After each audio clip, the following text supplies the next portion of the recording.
Today, actress and acting coach Joanne Baron is back. Her new movies are Material Girls and The Ungodly. She runs the Joanne Baron D.W. Brown Acting School in Santa Monica. Very happy to have you back again today, Joanne. I am thrilled to be back. I just want to say it's been fun because I've gotten to know you a bit better since the last time you were here. I went to your school graduation and audited your master class and saw you at work. And may I interrupt you for a second? You sure can. I have never met anybody more diligent, more disciplined, and more serious about learning something. Well, you were the last person there at the 9-hour master class while students were rushing out the door. Why won't this guy go home? I want to go home. No, I was like, this guy really is serious about learning what he wants to learn about. Well, and maybe that's why I enjoyed it so much, was I could tell you were very passionate and committed about what you do, and that's why I enjoyed watching it. But I wanted to get you on the hot seat here right from the start. Okay, so you train so many people in town and have worked with so many people, and with all this in the news these days about Mel Gibson and what's been going on, and actually I just read about Robin Williams too, and I actually emailed this to you earlier, but okay, all these people come to Hollywood wanting to be movie stars, and then they make it. Why do they all end up in rehab? Why? You know, I teach the Meisner work, and I studied with Bill Esper, a terrific protege, and also I had the honor the last 2 years, Meisner was in New York before he came out here, of watching him teach. And there is sort of an ongoing lecture that they give when they introduce the training, and it's about why people act. And I think the answer to what happens in rehab may be where why people act. Many people act because they are filling a sort of missing part of themselves. Some people act because they're bored and they want to go into a more dramatic and exciting imaginary world, and other people act because they're trying to get into reality from painful experiences, maybe a divorce in the family, maybe an alcoholic background. If you start out wanting to act because you're escaping reality, and then reality gives you exactly what you want or think you want, and you're still left with you, then you might go to an addiction. So they're acting for the wrong reasons, you think? Maybe not ultimately, but the initial intention may never purify and detox from the catalyst. So unless you kind of clear up, and who clears up everything? We're always a work in progress, every person in the world. But unless you kind of clear up the motivation that isn't based on love of art or craft, which very few of us start with that. Well, that's the thing. I think for you, and one reason I really was impressed and really admire you as a person, by the way, besides the fact she's a real sweetheart, I will say. But just, I can tell that you really are serious about your art. And maybe that's it. Maybe some people, and I'm not, I wish them well, and I don't know what the situation is, and and like I say, I don't have any personal grudge against them. But you were so passionate and committed about what you do, instead of, let's say, just go. There was somebody in the class who was talking more about the money and the fame side of it, and you were always pointing it back toward the art, which I loved, because you can come out here to be a star, or you can come out here to act because you love doing it. Well, John Patrick Shanley, the great playwright, great screenplay writer, but brilliant playwright, I quoted something before I taught this master class, and it just blew my mind, because it said, don't act for fame, don't act for money, don't act for love. If you're going to do something, whatever you do, doing what you do, you kind of have to be selfless. You go into it for love me, give me attention, fill a void, and then all of a sudden you find out to do it well, you have to give up love me, give me attention, fill a void, and you have to fall in love with the craft and make that the thing that you're bowing to. And it's not an easy thing for me or anybody who comes from a complicated intention initiating into acting. I always used to make a joke, gosh, if I was really totally in the perfect, upbringing, I wouldn't be pretending to be a doctor, I'd be one, Well, can I say this, if you don't mind? I'm sorry, I was behind the scenes here with some of this stuff, graduation, but you said something very interesting at graduation. Mariska Hargitay was one of your featured speakers, and she was talking a lot about therapy, and she actually encouraged a lot of the actors and actresses to go to it. Greatly and so. maybe you would encourage her to as well, I don't know. But you said something very interesting. You said, though, something like, for me, the acting was easy, but the real life was hard. Whereas you thought for some of the actors, they were having a hard time with the acting, but maybe real life was easy. So, well, acting being easy sometimes is a powerful, imaginative, emotional life, and a willingness and a joy in entering that. The off time from the stage, dealing with real relationships, real people, real fears, real confusion, real family, is the reality that we all are faced with, and whether we suffer through it and refine ourselves through trials, through faith in God, or through therapy, or through our Zen Buddhas, or whatever we do, meditate, yoga, there's a way to heal ourselves. Nobody's born perfect, and nobody gets raised perfect, and nobody comes into acting or anything else without having to say, And maybe you wouldn't yeah. be a very interesting actor if you did have a perfect life. I don't know. Well, you that's know, it's- true. I think that the very things that are beautiful about art and divine about it, in a sense, are that it talks about the inspiration and transformation of the human soul, which is emanating from having the challenges and obstacles. Mariska was in my class when she first started acting, and she always had tremendous talent, but like all of us, her daughter's, daughter of Jane Mansfield Sure. and daughter of Mickey Hargitay, the What famous a bodybuilder. Terrible, when Yeah. she was in the backseat of the car when her Yeah. mother was killed in the And film. I was trying not to know too much about people in the class, so I didn't actually know the way that she died. I only knew that her mother wasn't alive. And I don't do a therapeutic approach. It wasn't done to me in the Meisner work. I'm not trying to be a guru or a psychiatrist. It's a technique that's practical and healthy and is viable and has been around since, Warren Beatty and Jack Nicholson and Gregory Peck and Sidney Pollack and all the great people who've taken it for the last God knows how many years, starting with Sandy Meisner creating that school in New York. I feel that Mariska was passionate about the therapy because that's what really transformed her into a focused actress who is third nomination for her Emmy. And I initiated in this world, as a Meisner student and an actress in New York, and found a lot of help with therapy, and then went on to actually, through faith, find another level of spiritual serenity. Well, Everybody's gotta find there are something. two things I want to ask you about, because you said too that I think you listed it. You said for you, God comes first, then Yes. family, then acting. Yes. But I could tell you were very serious about all three of those, by the way. Yes. And Because I don't think, I'm sorry, you go. Well, I was just going to say, and it wasn't just fame and fortune, by the way. Yeah. Because, people always say in this town, it's not show business, it's not show art, it's show business. Right. And so many people are so focused on the bottom line. Yeah. It was nice to hear somebody who was focused on being a good person, being a complete person, focusing on their art. And Well- so more power to you. I feel like everyone has a different maybe intention in their life, for whatever reason, but I actually believe that there is a larger plan than just money and fame. And I just can't worship at the altar of show business. I love acting. It is like There a are love some affair. executives in town that just had a heart attack. Oh, God. All the movie studio chiefs are dead now that they heard that. I want to be the most successful actress I can. I want to work in all of the best projects. I want to do the things I love. I love television. I'm a total TV file. I know every Good for TV you. show. I love television. Some of the greatest things are on television. I think it's like the new movie star TV. But I also feel like if you have a miserable life, if you're unbelievably unhappy, and you just go to the set and wow, I've got the role of my life, and I go home and I sleep with my pillow, I think that that's a pretty empty existence. So for me, I have to look up to the heavens, I have to look on earth to the relationships I have, and then I have to look to the art form and say, I want to contribute everything I've got, get better every day, and hopefully succeed more and more at doing more and more work on the level that I want to. But I can't put that before the quality of my life.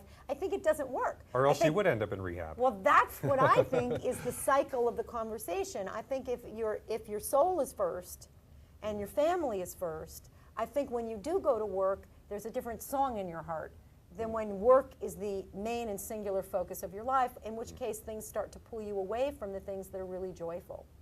Well, Mariska also said something else, because you are a very passionate, committed teacher as well as actress and in your, in full life and everything else. She said, this may be taken out of context here, but you used to take her in the closet. What did you do in the closet? I mean, not in a teacher-student way. You were kind of... When we first had an acting school, because I came out of New York with Bill Esper, when I first came out here, we were, when Meg Libran, the casting director, was there, I think we were on Fairfax. And then we moved to Robertson, which was one of my favorite spaces. And I think on Robertson, the first space we had on Robertson Boulevard had no office area. So when you wanted to have a private discussion, you took them into a closet that was sort of an all-purpose, off-stage area. And you said, look, girl, you better get serious about this, huh? Or no? I said to her, there's something about committing to acting that isn't clicking. And she said, well, how can you say that? I come, I work, I've never been more serious in my life. I rehearse like a major. And I said, no, it's when you're actually acting. There's a sense that you want to rush on and rush off and sort of run away from being there in the moment and being identified.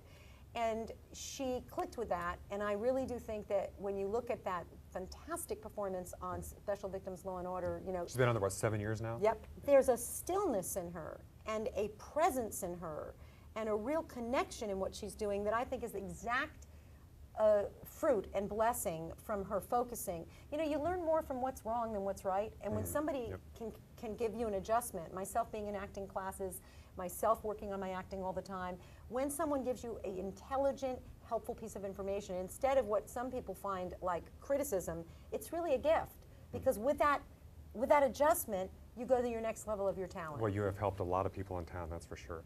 We will be right back with acting coach and actress Joanne Baron.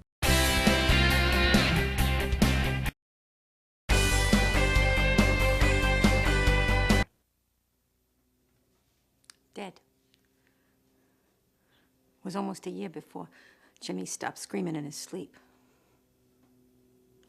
When did she die? 1990, July. Jimmy was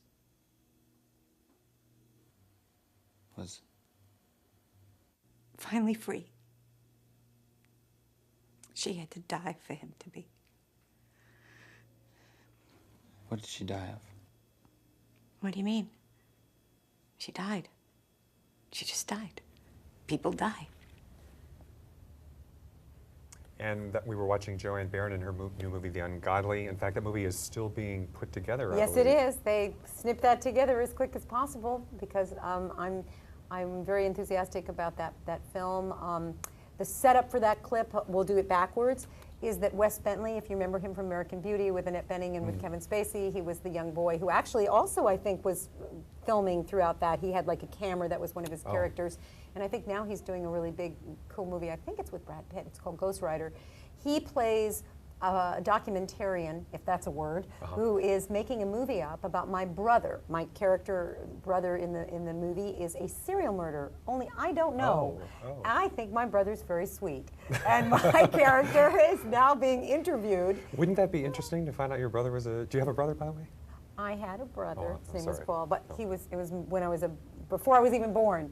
Before I was even born, there's a line in Lost in Yonkers, this great play that I saw on Broadway that actually my student Martha Coolidge did the film version of, and the character Bella's asked, "Did you have a brother?" And she says, "Yeah, I had a brother. Well, I never met him, but I still had him. That means I can miss him." It was the sweetest line. So this character is interviewing me to try to find out if I know that my brother's a serial murderer, and even to reveal whether he is. He's sort of on a hunt. It's a kind of thriller, detective, psychological story. And I'm answering questions that he's asking about my family and my mother and all that. And my character's kind of this lovable, hopefully lovable, sort of a slightly dissociated, drugged out. She's not quite getting the picture there. She's in quite a bit of denial. She thinks People her are brother's- dying, and yeah, she's she's like, he's very sweet, my brother. But you know, in real life, did you notice they always say that in news? Like whenever Yes. a serial killer or a Absolutely. terrorist, they always say, "Oh, he was such a nice boy. He Yes. wouldn't blow up Yes. the bank," you know. And it'd be like, Because a lot of the truth that is in good art is about people who are in great denial. So when people have such amazing powers of denial, or the man that really goes out at night and does harm, but the family doesn't know, there's a compartmentalization. That's part of the truth of reality. There's a repression. I just want to hear one person say, though, I knew it. he was a bad Yeah, apple. yeah. I always knew that little. Well, I think if they knew they were about an apple, they'd be caught sooner. So that's probably the point at which the story where somebody says, "There's something funny." But before they get to "there's something funny," they're, "I don't know anything's funny." And that goes on for as many years before something shows itself. But it's a really fascinating movie I made in Philadelphia with the director Thomas Dunn and Wes Bentley, and I just had a fantastic time doing it. And it's an independent. I have great hopes for it because I think that it's going to be sensational. So. Well, you do a wide range of movies. I mean, you've Yes. done everything from Spider-Man, the big pictures, Yes. to, in fact, when I look you up on IMDb all the time, it's got like, what, 300 projects and 11 at a time or something going on. And Yes, I am blessed that I've done about 11 movies in the last year and a half. Wow. From, you know, Nancy Drew, a big budget movie, Yes. to you know, Material Girls. Material Girls. Material Girls is coming out right now. Yes. It's in every trailer that people are calling me up. In fact, a guy called me just this morning. He goes, "Joanne, Hilary Duff is on the Today Show this morning, and they Oh. just showed you. Wake up and look at it." Yeah, so do you want to tell what it's about? I did see the trailer, and Yes. I think it looks like a fun movie. Oh, I think it's going to be hysterical and charming. Hillary and her sister Haley, and Haley is a very talented actress, but they both are. They are like a version of the Hiltons. You know, yeah. the rich, you know, affluent, out of touch with the reality of having a job, and they suddenly get disinherited, and or it may not be exactly a disinheritance. It may be that their father passes away, and then evil Angelica Houston, megalomaniac, tries to take over the company, leaving them suddenly impoverished. These girls have never worked a day in their life, and they. At that point, though, they become kind of like the Olsen twins, right? Where Yes. they start their own business empire. Yes. The story comes around to how they have to learn to do things after they have, basically. They move in with their maid, Maria Conchita Alonso, and they're wearing their clothes and trying to make them fashionable. And then they go out for jobs, and they come to me for a job. And the trailer, actually, in which I wear this exact outfit. And Yes, this is I know, actually I saw that. maybe subliminal that I did it. I don't know. They come to me, and of course, I'm having the worst day in the world. I've got a terrible headache, and I've got a cold. And they come in and they go, hi. We were wondering if we could have some work. And I say, do you have your resume? And they hand me resumes, and the resumes. Here, I'll try to be Hillary Duff. I can't talk that high, I think, but go like yeah. yeah. Hi, do you have some work? Well, this I better give up acting. Francine, why don't you voice it? I'll move my lips, and you say, do you have some work? You're doing great. Just throwing a few. Do you have some work? Do you have some? I better not do it. What if I do it too This well? resume is. Has never shown that you've had any work of any kind. This is just Any computer processing skills here? Just a picture. And then they go, I go, what are your skills? Now I've got a terrible cold and headache. What are your skills? And then, I think she says, skills, we play tennis, and we swim. We date? We date, we dance, we go clubbing. Yeah. I said, no, girls. And I've got this terrible headache. Can you type? And she picks up one of those little pink blackberries, blueberries, I don't know what they're called. She goes, I can do 30 IMs a minute. And then I lean over into the... Well, that is a skill, right? Yes. I lean over into the speaker and I go, Doris, I need some Motrin. Because they're giving me such a headache. Yeah. And then they see... Do you hire them? No. Or am I giving away too much? No, I don't hire them because this I didn't think so, actually. It continues. But the trailer is a combination of them showing me their scale sets, which of course are 0.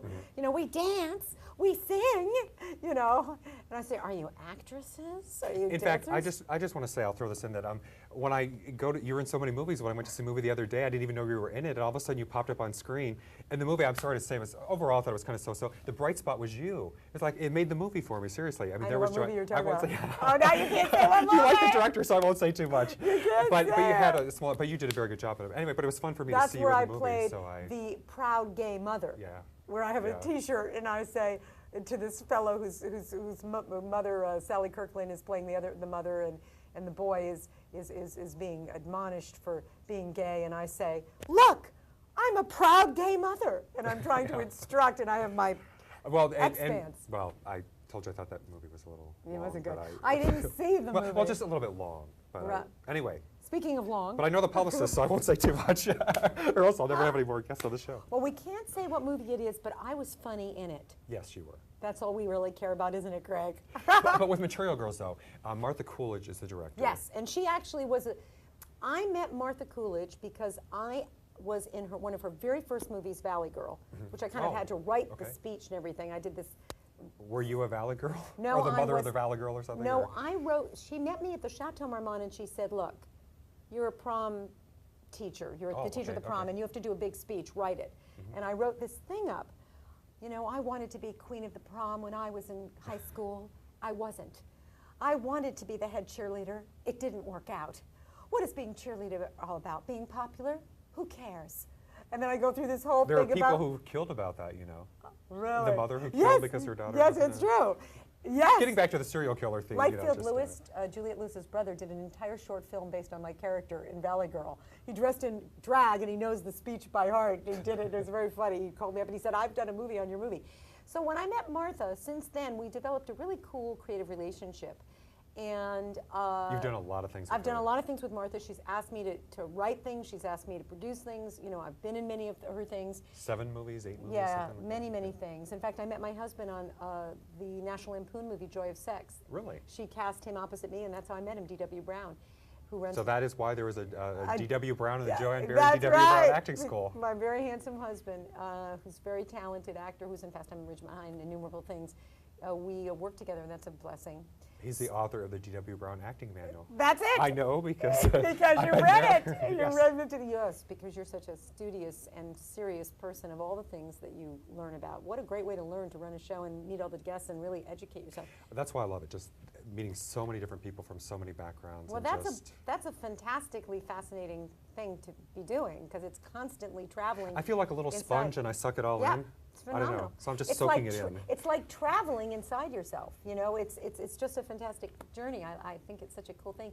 So Martha directed this movie, and she called me up and she said, "I have a part for you." And I was a little reticent because I've been blessedly doing leads in some movies and co-stars in other movies that and I said, "Martha, this is a smaller role, and I'm concerned, and you know, you always have to think about the next thing, the next thing, the next thing. There's always that pressure." And she goes, "Joanne, I want you to do this for me.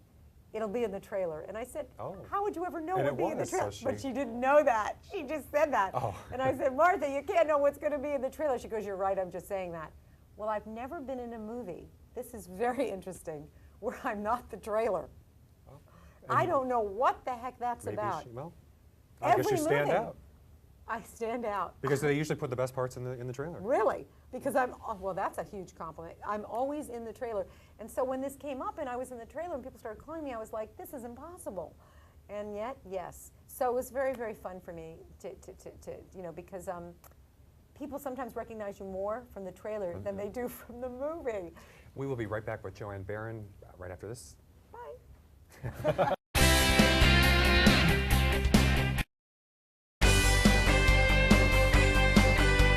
We are back with Joanne Baron, world-famous acting coach and actress here today. I appreciate your coming back.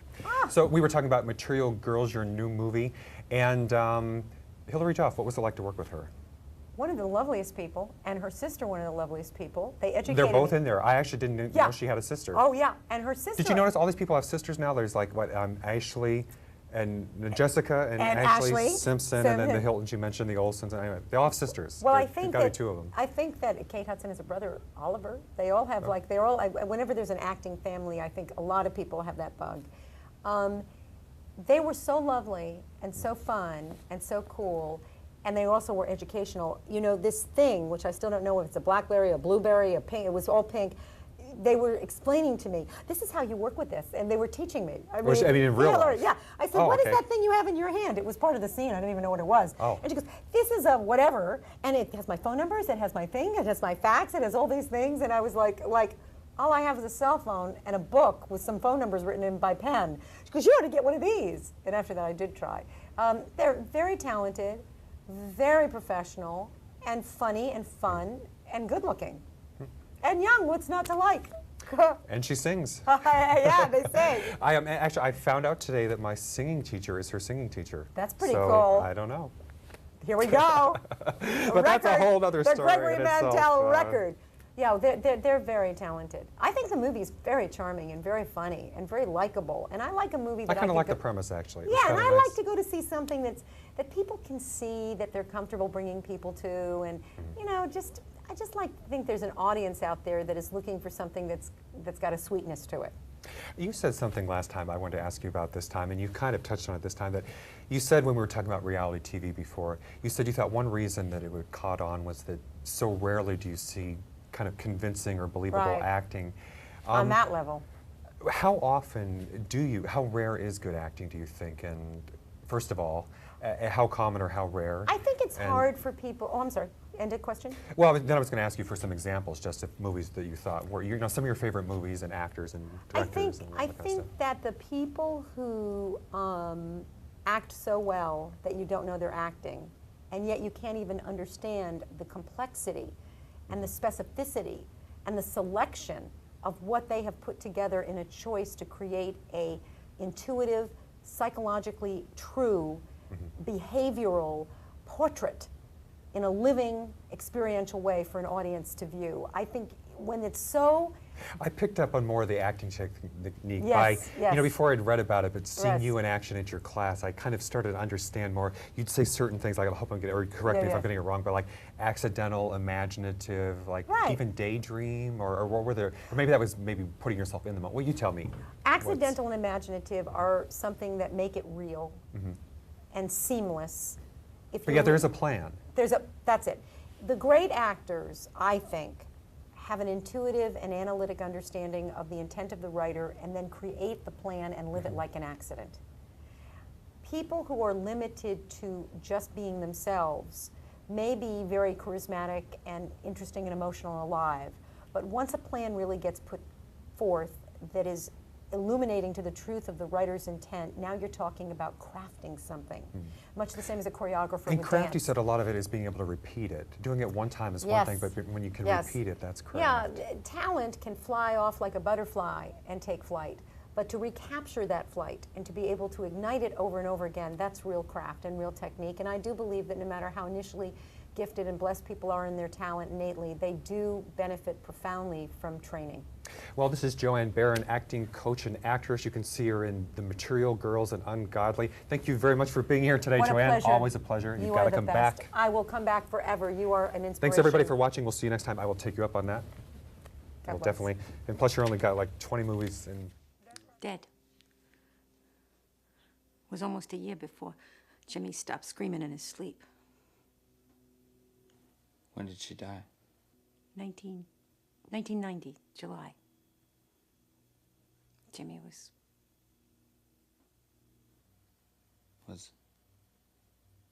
finally free. She had to die for him to be. What did she die of? What do you mean? She died.